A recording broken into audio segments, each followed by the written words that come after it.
Blood and Snow, Moscow's Bratva Chronicles. I am Sergey. I lived through it. I watched the city burn in ways most people only see in movies, and I saw men and women die for a few rubles, a nightclub, a street corner. I'm telling you now, not as a hero, not as a legend, but as someone who survived the cold streets of Moscow in the 90s. This is how people lived then. Fear was a currency. Loyalty was bought with blood. Families prayed in the shadows while bullets flew outside. Every corner, every alley held a story. Some whispered, some screamed.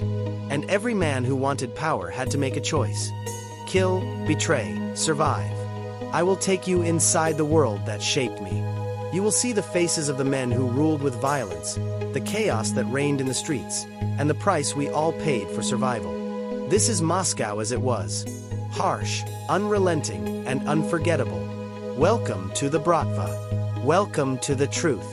Moscow, 1995. The city was a beast no one could tame, a place where every street corner belonged to someone. Every market stall was protected by fists or bullets, and every man walked with either fear or arrogance carved into his face.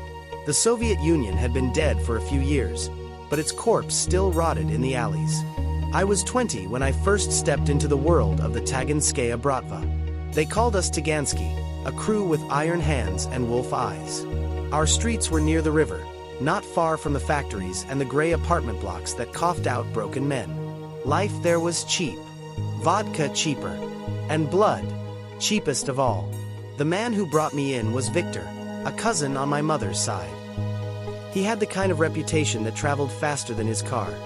Fearless, cruel when he had to be, but always with a smile that made people forget they should be afraid of him.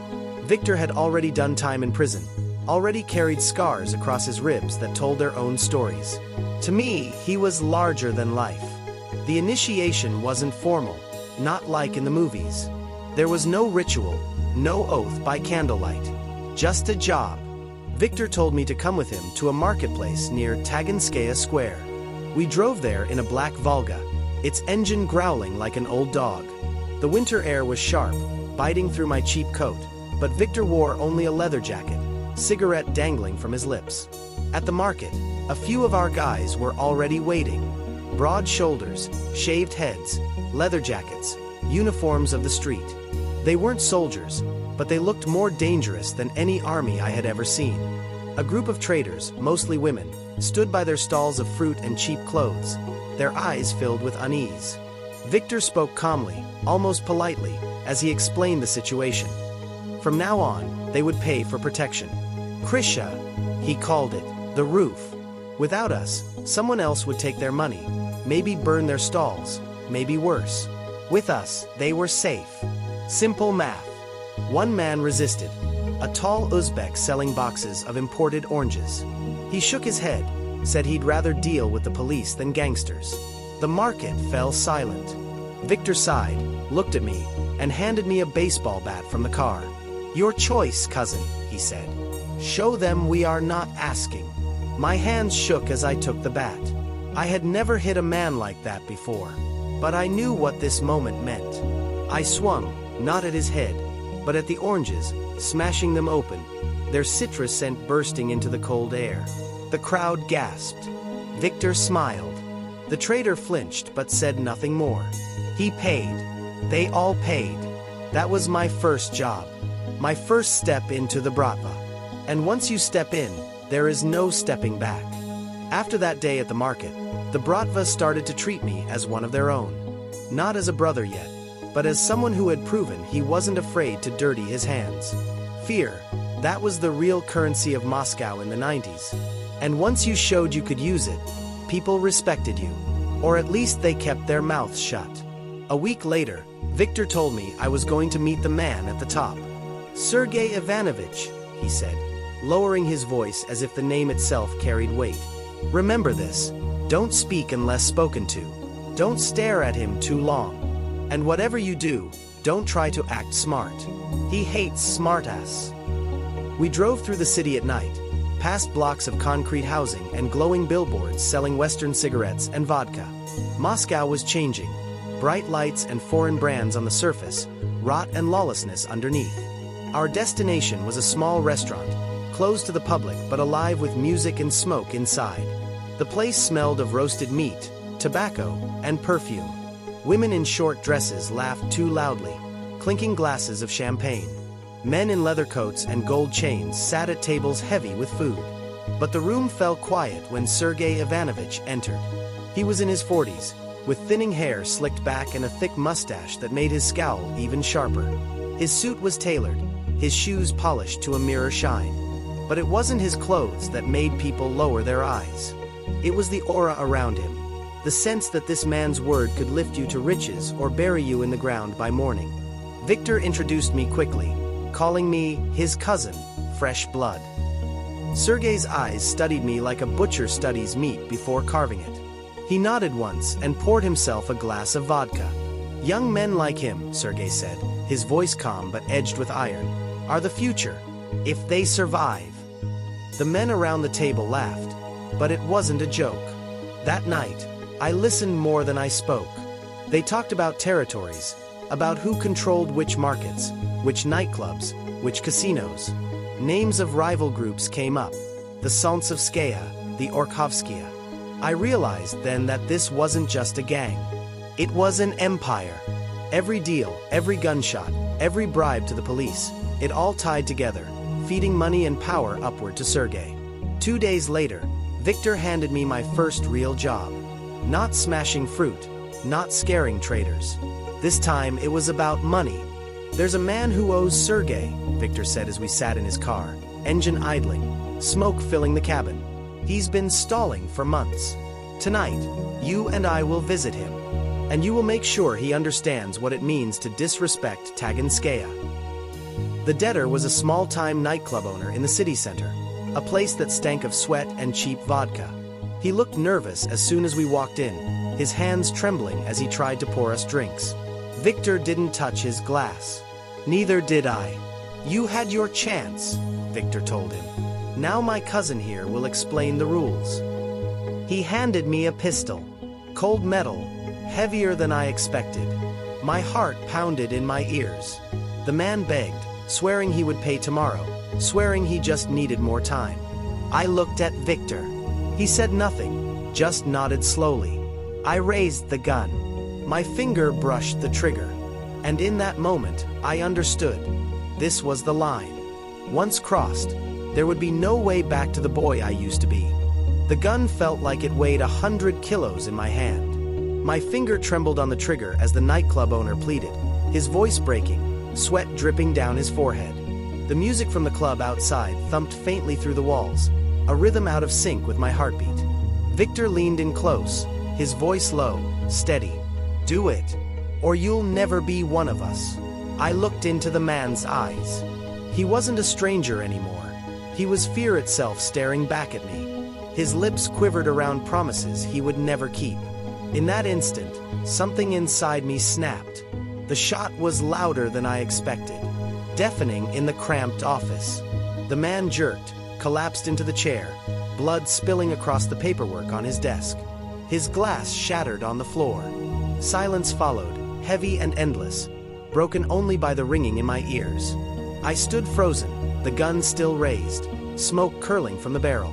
My stomach turned. I wanted to throw up, to scream, to run. But Victor's hand clapped my shoulder, firm and approving. You did good, cousin, he said. Now you're one of us. We left through the back door, unnoticed by the dancers lost in the music. On the street, the night felt colder, sharper, as if Moscow itself had seen what I'd done. The snow crunched under my boots, and for the first time, I realized how quiet the city could be when you carried death inside you. The next morning, word had already spread. I didn't know how, it always spread. Whispers in the markets, nods from the older guys, respect in their eyes. I was no longer the rookie cousin tagging along with Victor. I was a man who had pulled the trigger. And in our world, that meant everything. But with respect came something else, responsibility. Sergey Ivanovich sent for me again. This time I didn't sit silently at the table. This time he poured me a drink, looked me straight in the eye. You did what needed to be done, he said, his voice calm but heavy with meaning. Now you belong to Taganskaya. And belonging means sacrifice. Remember that. His words sank deep, heavier than the gun had felt. Belonging. Sacrifice. I understood then. I had stepped onto a road with no way back. At night, lying awake in my tiny apartment, I replayed the scene over and over. The man's eyes. The blood. The silence after the shot. I told myself it was survival, that he would have done the same to us if he had the chance. That's what Victor said. That's what the Bratva believed. But deep down, I knew the truth. Something inside me had died with that man. And yet, when the call came for the next job, I answered without hesitation. The days that followed blurred into nights, each one darker than the last. Once you've pulled the trigger, the Bratva stops testing you. They start using you. And in Taganskaya, there was always work to be done. At first, it was simple collections, backing up the older guys when they leaned on shopkeepers or businessmen. I stood in the shadows, tall and silent, my presence enough to make people open their wallets. But soon, Sergey Ivanovich gave me heavier assignments, jobs that required steel nerves, quick reflexes, and no hesitation. We were a crew now, a tight knot of young wolves under Victor's lead. There was Kostya, the big one, with fists like sledgehammers and a laugh that could shake a room. There was Andrei, quick with a knife, always restless, always itching for action. And there was me, the newcomer who had already proven himself in blood. They started calling me Molodoy, the young one. At first, I hated it, but the name stuck. In the Bratva, a nickname was more than a label. It was your identity, your reputation, your mark. I became Molodoy, the kid who didn't flinch, the kid who carried out his first hit without stuttering. Our lives became a rhythm of violence and excess. Days spent enforcing Taganskaya's will, nights spent in smoky clubs with vodka, women, and music too loud to think. The city was ours, or at least it felt that way. Everywhere we went, doors opened, people stepped aside, respect was paid. Fear and respect, they were two sides of the same coin, and we carried pockets full of both. But it wasn't all glamour. Moscow was a battlefield, and Taganskaya wasn't the only army. The Orkhovskaya, the Salntsevskaya, the Chechens, everyone wanted a piece of the city, and every week there were funerals to prove it. One night, Victor took me aside after a long meeting in Sergey's restaurant. His face was serious, his eyes sharp. "You're moving fast, cousin," he said. "Too fast, maybe. Men will start to notice. And notice means envy. Envy means danger." I shrugged, trying to hide the unease twisting in my gut. "Isn't that what we want? To be noticed?" Victor shook his head. "No. What we want is to survive. Remember that." His words echoed in my head days later when we got the call for a real war job. A rival crew had been pushing into our territory, trying to muscle in on a nightclub we controlled near the river. Sergey wasn't going to let it stand. We rolled up in two black BMWs, engines growling, our faces hard under the glow of streetlights. The air smelled of gasoline and snow. My pistol rested heavy in my jacket. As we stepped out, I realized this wasn't just about intimidation anymore. This was about blood. The Bratva was sending a message, and I, Molodoy, was part of the choir. The BMWs slid to a stop outside the nightclub, tires crunching over dirty snow. Music thumped from inside, neon lights bleeding onto the street, but the atmosphere outside was electric with tension. Across the road, two black Mercedes waited, their engines humming like predators ready to pounce. Victor was the first to step out, his leather coat flaring in the cold wind. Kostya and Andrei followed, their faces grim. I stayed close, my hand inside my jacket, fingers brushing the pistol's grip. My heart hammered in my chest, but my face stayed calm. That was the rule. You never let them see the fear. From the Mercedes, 5 men climbed out. They weren't amateurs. Hard faces, sharp eyes, guns bulging under their coats. One of them, a tall Chechen with a jagged scar across his cheek, smirked as he lit a cigarette.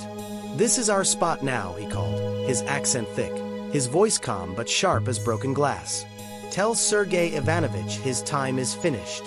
Victor's reply was silence. He pulled his pistol in one smooth motion. For a split second, The world froze. The cold, the neon, the snow suspended in the air. And then the night exploded. Gunfire tore through the street, deafening, echoing off the concrete walls. I dropped to a knee behind the BMW, my pistol spitting fire into the chaos. The scarred Chechen dived for cover, his cigarette sparking on the ground. Kostya roared like an animal as he charged forward, his massive frame a shield of flesh and fury. Bullets sparked against metal, glass shattered, screams filled the night. I don't remember aiming. My body moved on instinct, my finger pulling the trigger again and again. One of their men fell, clutching his throat, blood spraying onto the snow. Another staggered back, firing wildly before collapsing against the hood of the Mercedes.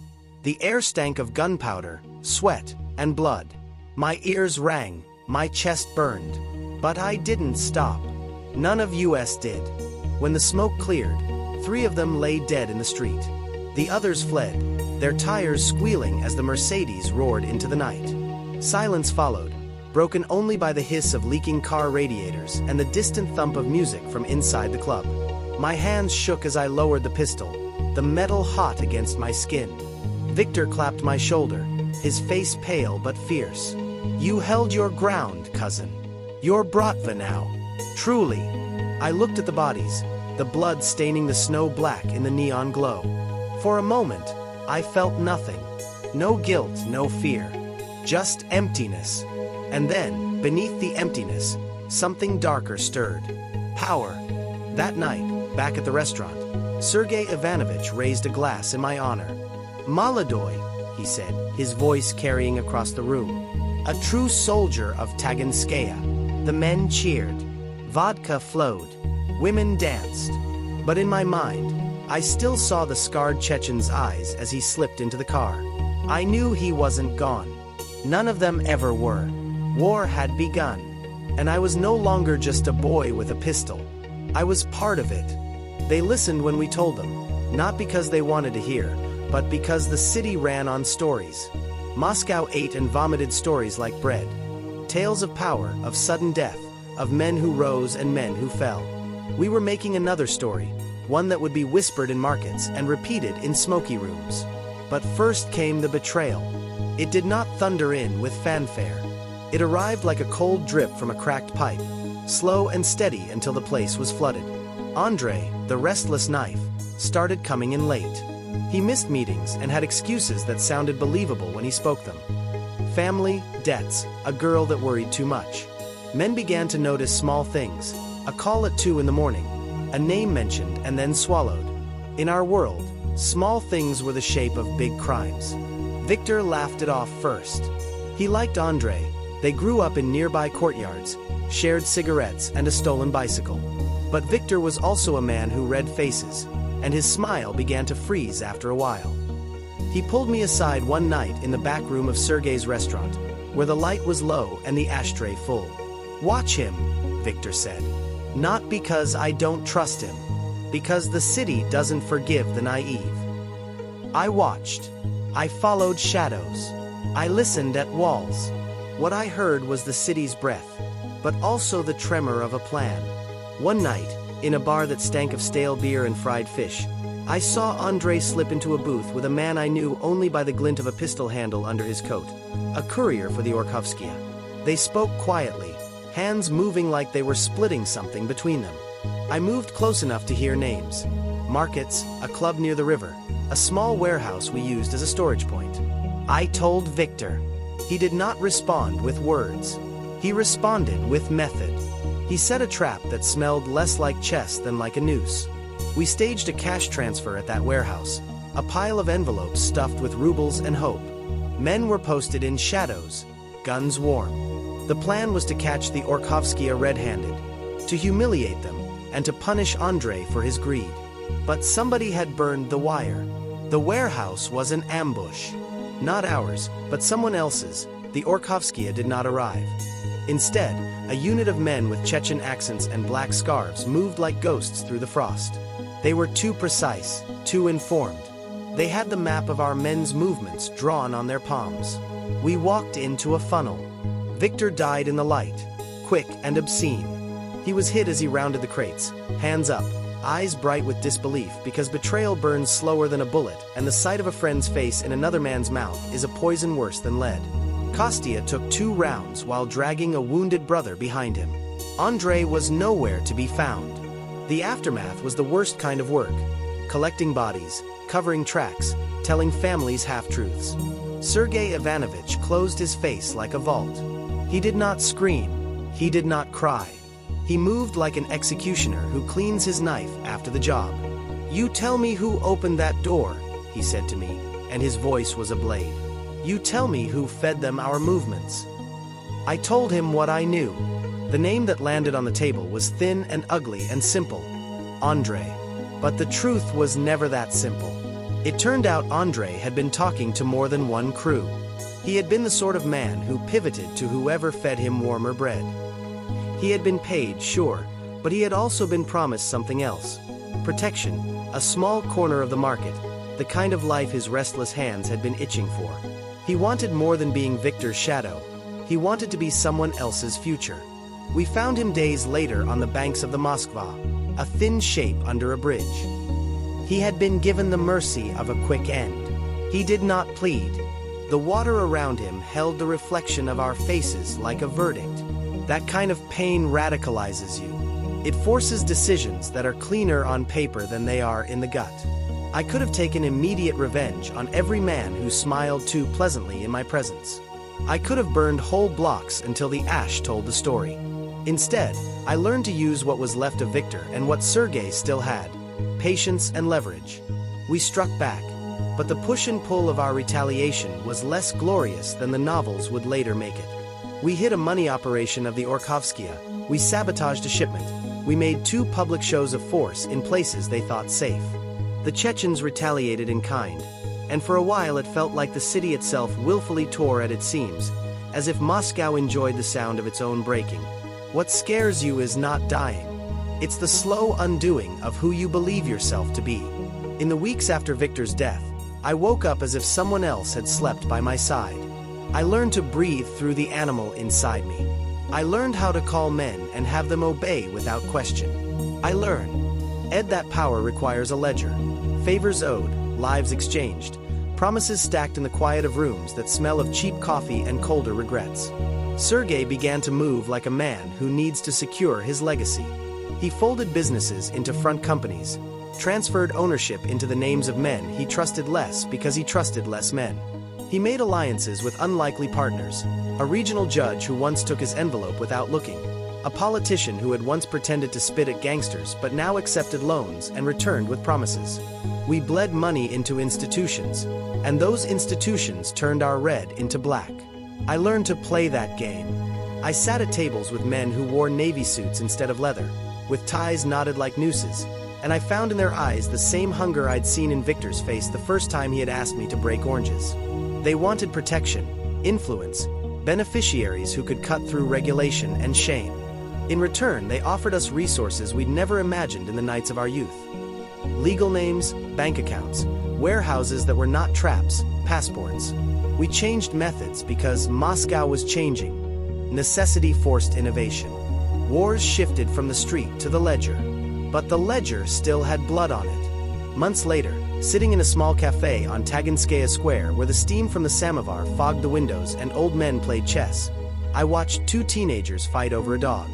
They had the same sharpness in their eyes that I had seen in Victor, that same mix of survival and hunger. I thought about stories, about how people will tell them, reshape them, and hand them around like coins. We had told our story in bullets and business, in funerals and in front pages. Now the city would tell the rest. People must know, I said one night to a man I used to trust, and he looked at me like I was talking about a madman's dream. We need to tell them. Tell the people. He laughed, a short sound without joy. Tell them what? That men trade loyalty for gold? That the city is a ledger with bodies on one side and deposits on the other? They know. They live it. They only pretend they don't. Maybe he was right. But some part of me wanted the truth spread not as gossip but as confession. A record that names were more than headlines, that our violence had been a currency, that the faces buried under snow had families who deserved names, not euphemisms. Maybe I wanted to be absolved. Maybe I wanted to be cursed.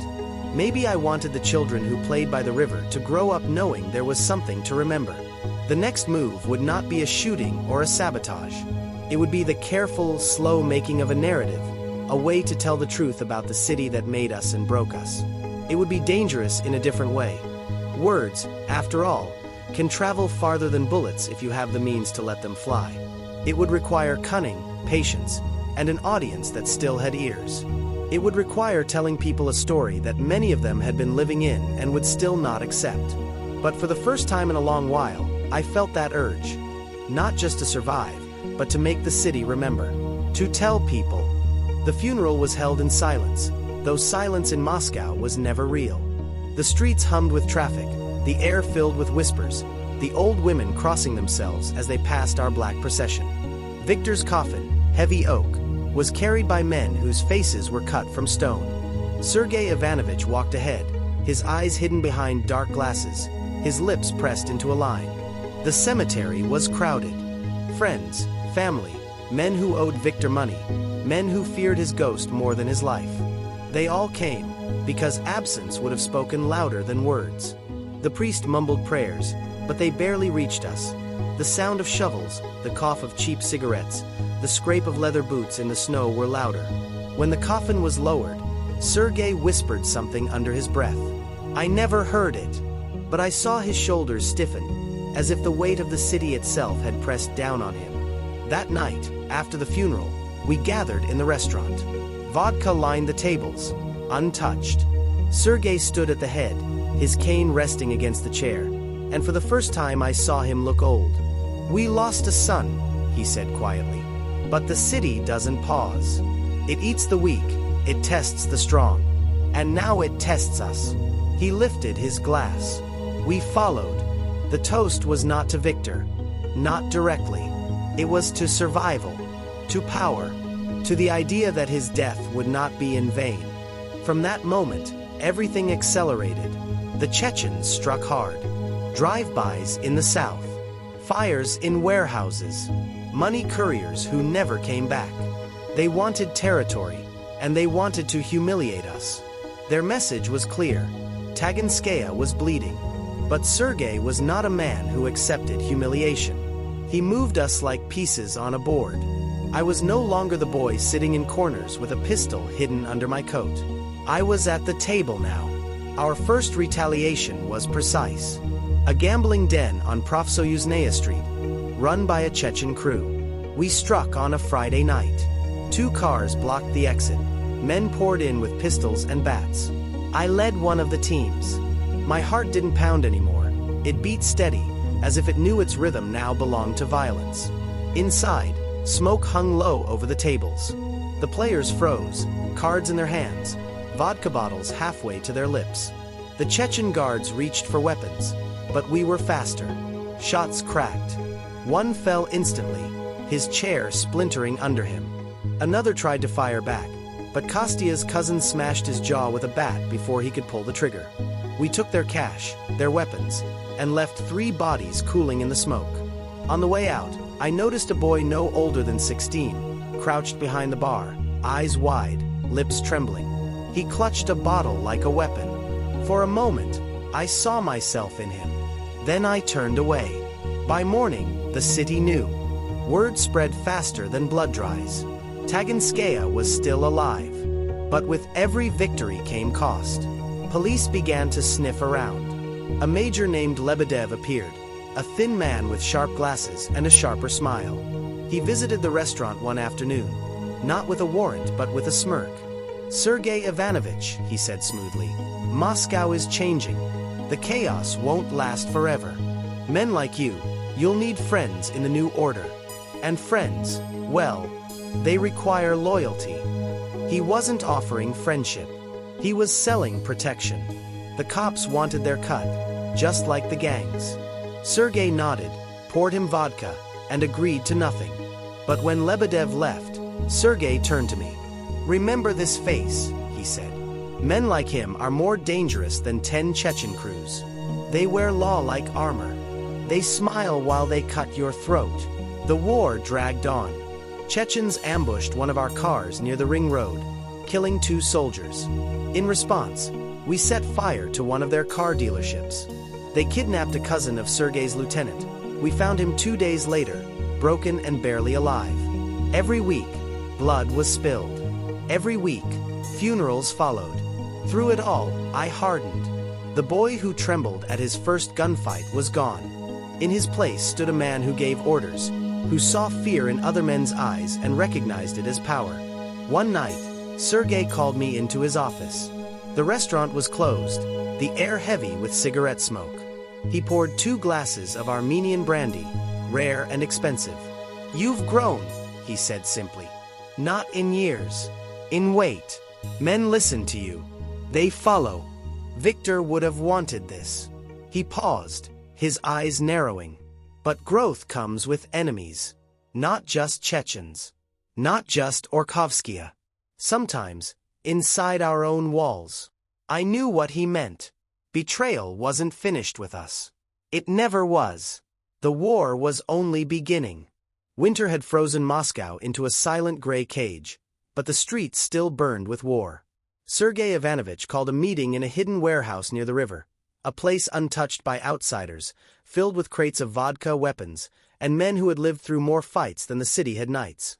"We end this," Sergey said, his voice cutting through the cold air. "The Chechens have been emboldened. Orkhovskaya hesitates, but they are watching. If we don't act together, this city will drown in blood, and not ours." Representatives from 2 other crews arrived. A man from Taganskaya with a scar running down his temple, and a woman known as Marina, lieutenant of a small but deadly gang in the west. They nodded, cautious but ready. The plan was simple in words, impossible in practice.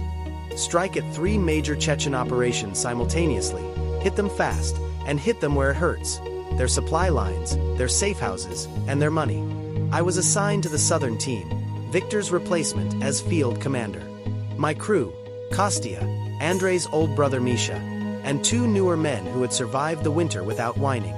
We loaded into black SUVs, their engines humming, guns cold and ready, the city asleep but aware. The first target was a warehouse near the ring road. Inside, crates of imported vodka, small arms, and cash stacked like bricks. The Chechens guarding it were not expecting an assault this early, nor with this precision. We moved like shadows. The SUVs stopped 100 meters from the gate. We slipped into position, guns raised, hearts steady. A single shot from our sniper outside took the first guard down before he could react. Then chaos erupted. I led the entry team. Guns cracked, smoke and sparks filled the air. Men screamed, some ran, some fell. Misha tackled a man trying to reach a weapon. Kostya smashed a door in with sheer force. I fired at anyone who moved aggressively, my mind clear, the rhythm of battle inside me now as natural as breathing. By the time the other teams hit their targets, our warehouse was already silent except for groans and the smell of gunpowder. Crates were destroyed, cash taken, survivors tied up and left as a warning. Across the city, the Taganskaya and Marina's team had similar successes. The Chechens were reeling. For the first time in weeks, they didn't strike back immediately. The city whispered of it the next morning. Taganskaya and allies had moved as one, efficient and merciless. In the aftermath, Sergey gathered us all again.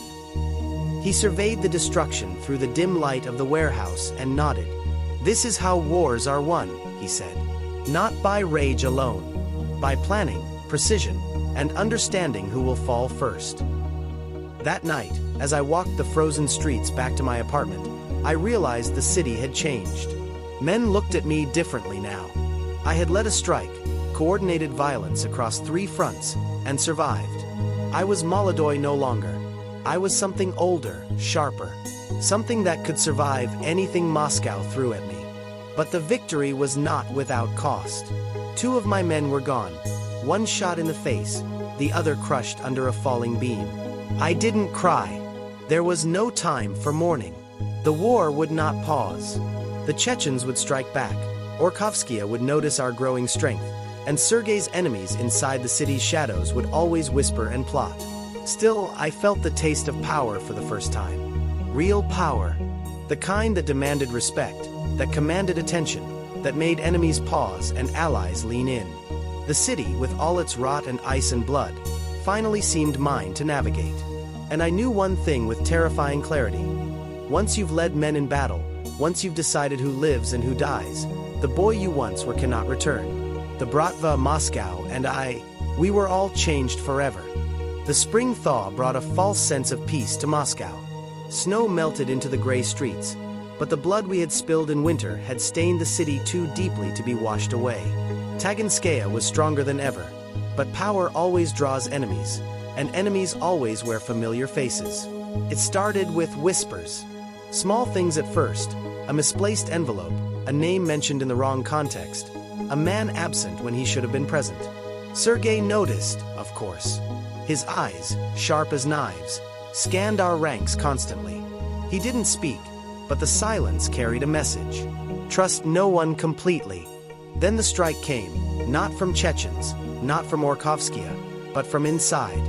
One of our men, someone I had trained and fought beside, had been feeding information to a rival. They sabotaged a cash transfer, almost cost us 2 warehouses, and killed one of our lieutenants in a planned ambush. Sergey gathered us in the main hall of the restaurant.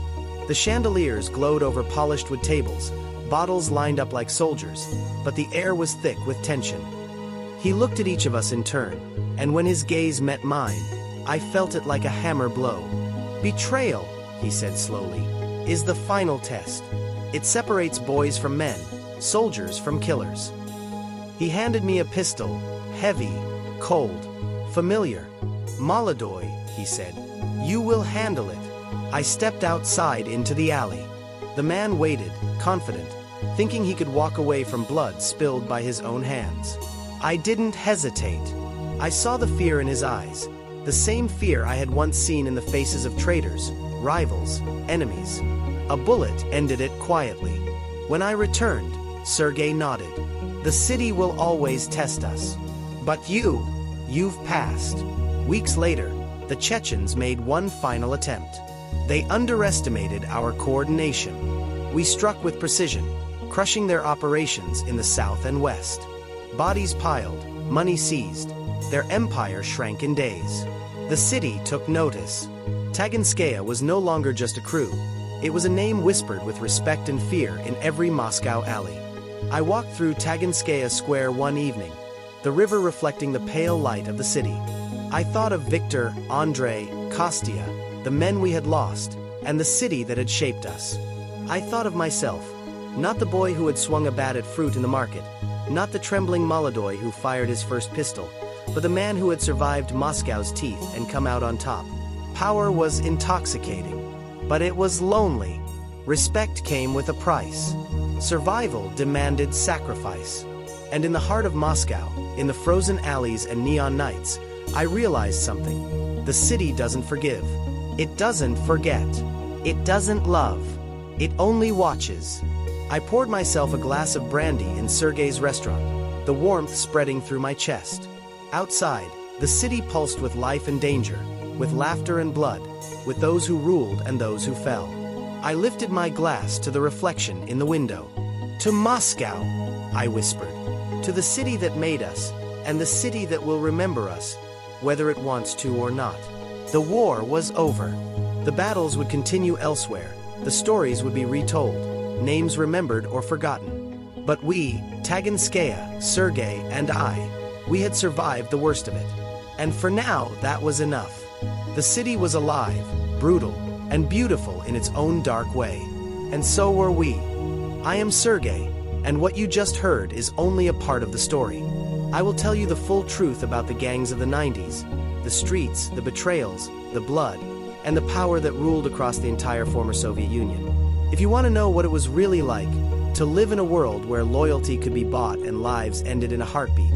If you want to hear stories no one dared to tell, secrets from the shadows of Moscow, St. Petersburg, and beyond, subscribe and I will take you deeper into the heart of the Bratva, into the lives of men and women who shaped the criminal world, and show you the truth behind the headlines. The streets remember. The city remembers. And now you can too.